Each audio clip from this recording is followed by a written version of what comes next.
मुलं कुठे पण गेल्या ना की त्यांचे भरपूर असे फ्रेंड असतात आणि तो इथे नेहमी येणं जाणं करतो ना, त्यामुळे त्याचे इथे भरपूर सारे फ्रेंड होते.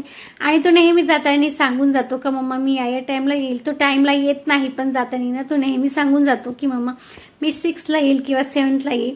आणि इकडे आम्ही दोघी जणींना मस्त मुंगफलीच्या शेंगा खात बसलो होतो आणि इकडे आई भेंडी कापत बसली होती, कारण की सायंकाळी आम्हाला करायची होती भेंडीची भाजी. आणि ना बाहेर बसल्यानंतर इतकं छान वाटतं आणि जसं आतमध्ये आलं ना तर इतकं गरम होत होतं ना की बापरे.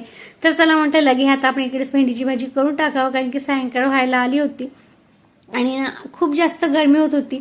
बाहेर बसलं ना की अजिबात गरमी वाटत नव्हती, पण जसं आतमध्ये आलं ना तर इतकं चिडचिड होत होतो ना की बापरे. फॅन लावला तर गॅस विझतो, त्यामुळे आम्ही फॅन न लावता स्वयंपाक करत होतो. आणि इकडे ना दुर्गा लोणी काढत होती, कारण की आम्हाला सायंकाळलाच ना लोणी डोसा बनवायचा होता. आणि तुम्ही म्हणत असाल की सायंकाळी का, कारण की सायंकाळी ना सगळेजण घरी असतात आणि सकाळचा प्रत्येकाचा टायमिंग अलग अलग असतो. कुणाला लवकर जायचं असतं, कुणी लेट असतं, त्यामुळे ना आम्ही हे सायंकाळीच बनवायला घेतलं होतं. तर इकडे लगे ह्यात मी आलूची भाजी आणि शेंगदाण्याची छान अशी चटणी बनवली होती. आणि इकडे ना यांची पकडम पकडाई चालू होती. आणि हा प्रभात बघा, हा ना खेळत नाही, फक्त लपून राहतो आणि मग म्हणतो की मला आउटच करत नाही, मला आउटच करत नाही. मग इकडे सगळं जेवण वगैरे झालं आणि इतकी गरमी होत होती ना, त्यामुळे इकडे यांनी मस्त छान अशी आईस्क्रीम आणली होती. आईस्क्रीम वगैरे खाल्ली आणि इकडे ना मामी भाषेचं मजाक चालू होती.